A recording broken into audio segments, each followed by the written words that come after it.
आज के ताज़ा खरीदारी वाले शेयर्स आपकी स्क्रीन पर आ जाएंगे। उसमें है Aditya Birla fashion retail sir, और दूसरा एक्सिस बैंक। इन दोनों पर आपका व्यू पॉइंट सर। रिपी जी, सबसे मेरा एक स्टॉक जो रडार में, इनफैक्ट आज मेरे लिस्ट में भी ये स्टॉक है, वो है एक्सिस बैंक। इसकी मैं आपको एक बहुत अच्छी टेक्निकल वजह देता हूँ।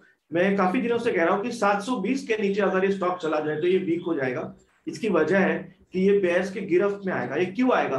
क्योंकि हमें सबसे बड़ा जो बेयर क्रैश मिला फिलहाल पिछले 2 सालों में, वो मिला मार्च 2020 में। और आप अगर मार्च 2020 एक्सिस बैंक की कैंडल मंथली देख लो, आपको दिख जाएगा कि 720 इसका हाई है। तो जैसे ही हम 720 के अंदर जाते हैं, पिछली बार भी हमने देखा था, ये तुरंत 660 यानी 10% की गिरावट दे दिया। अब इस बार इसने क्या हुआ है कि 720 को ये टेस्ट करके ऊपर आया, यानी इसने एक अहम रेजिस्टेंस को टेस्ट किया है। यहाँ से ये स्ट्रेंथ दिखा रहा है। इसके साथ मैं जाना चाहूंगा, अभी करीबन 3 घंटों की ट्रेडिंग में इसने पिछले 2 दिनों से ऑलमोस्ट 60% वॉल्यूम ऑलरेडी दिखा दिए। तो एक्सिस बैंक में डेफिनेटली चुनूंगा। मैं इसको स्टॉप लॉस रखूंगा 705, जो कि एक शॉर्ट टर्म से लेके लॉन्ग टर्म दोनों ही स्टॉप लॉस मेरे इसी लेवल पे रहेंगे। और टारगेट में सबसे पहला देख रहा हूँ जो एक अहम रेजिस्टेंस है 780 से 785। ये जोन हम क्रॉस कर दें तो एक्सिस बैंक एक बहुत बड़ी फ्रेश बाइंग के लेवल में भी जा सकता है। फिलहाल रिस्क रिवॉर्ड के हिसाब से 705 का स्टॉप लॉस रखेंगे, 785 का टारगेट रखेंगे। ठीक है, तो 705 का हम एक स्टॉप लॉस रख रहे हैं, 780 का टारगेट रख रहे हैं। प्रशांत जी बस एक और चीज बता देगा कि हमको जो भी कॉन्ट्रैक्ट लेने हैं वो जनवरी वाले लें या फरवरी वाले लें, क्योंकि यहाँ से जो आप टारगेट बता रहे हैं वो अमूमन करीब 55 रुपए दूर है। तो अगर इसी सीरीज में आने वाला है तो फिर हम जनवरी में ले लेते हैं। अगर आपको टाइम वैल्यू भी चाहिए कि टाइम भी मिल जाए तो हम फरवरी कॉन्ट्रैक्ट लेंगे। आप जरा ये क्लियर कर दीजिए, जनवरी रखें कि फरवरी? डिपिन जी, इसमें मैं एक हमेशा चीज फॉलो करता हूँ। अगर कोई स्टॉक ब्रेकआउट दे रहा है तो जनरली मैं इसी महीने का कॉन्ट्रैक्ट और 7-8 दिनों के लिए कैरी करता हूँ। बट आप अगर इस स्टॉक को देखें तो ये ब्रेकआउट नहीं दे रहा है, ये एक सपोर्ट पे आया हुआ है। तो इसमें बहुत अच्छी रणनीति होगी अगर हम फरवरी का कॉन्ट्रैक्ट ले लें, क्योंकि फिर हम उसी को कैरी कर सकते हैं। तो मेरी ये सलाह होगी कि हम फरवरी में काम करें जनवरी की वजह।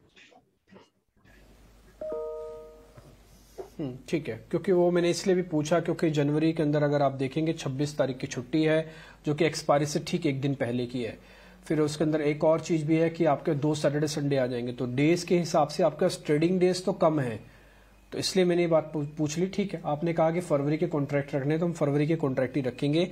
आप लेवल्स अच्छे से नोट कर लीजिएगा। चुनाव हुआ है एक्सिस बैंक का। Sir Aditya Birla fashion retail को ड्रॉप कर दे, फिर उसमें कुछ चिन्ह नहीं है। ये काफी भाग चुका है। डेफिनेटली ये शेयर स्ट्रॉन्ग है, एक ब्रेकआउट है।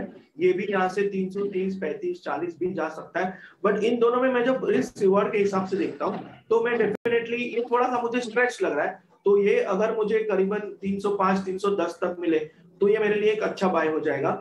इस जोन में, इस लेवल पे और इस प्राइस पे मैं एक्सिस बैंक को ही चुनना चाहूंगा। एक्सिस बैंक को हम चुन के चलते हैं। हम वैसे भी चाहते हैं कि सौदे कम ही मिले, लेकिन जो मिले वो ठोस और पक्के सौदे मिले।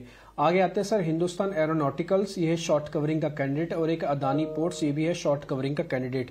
जरा इन दोनों में से भी चेक कर लीजिए क्या ठीक है। दोनों ठीक है, एक ठीक है, दोनों को ड्रॉप करना है, जैसी आपकी मर्जी।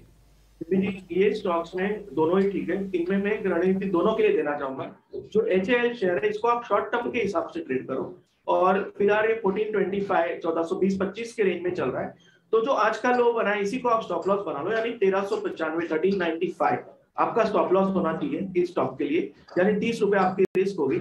और शॉर्ट टर्म में आप इसका टारगेट 1500 रख सकते हो, यानी यहाँ से 75 रुपए, यानी करीबन 1:2.53 की ये ट्रेड हो जाती है। तो ये मैं शॉर्ट टर्म के हिसाब से रेकमेंड करूंगा। और थोड़ा लॉन्ग टर्म, मतलब अगर आप मुझे इसमें सवाल पूछो तो मैं कहूंगा इसमें आप जनवरी के कॉन्ट्रैक्ट में भी काम कर सकते हो। और अगर मैं अडानी पोर्ट को देखूं तो मुझे ये लग रहा है कि ये स्टॉक एक बहुत अच्छी रेंज ब्रेकआउट की कोशिश कर रहा है। इसको हमें थोड़ा सा लॉन्ग टर्म, यानी फरवरी के कॉन्ट्रैक्ट की तरफ जाते हुए 850 से लेकर 880 के टारगेट भी हम इसमें रख सकते हैं। और इसको हम एक पोजिशनल स्टॉप लॉस रखेंगे करीबन 755 का। ये लेवल इस स्टॉक के लिए बहुत अहम है। तो 30 रुपए की रिस्क रखेंगे हम और 75 रुपीज का रिवॉर्ड। तो ये दोनों ही हम चुन सकते हैं, एक को शॉर्ट टर्म के हिसाब से, एक को पोजिशनल के हिसाब से।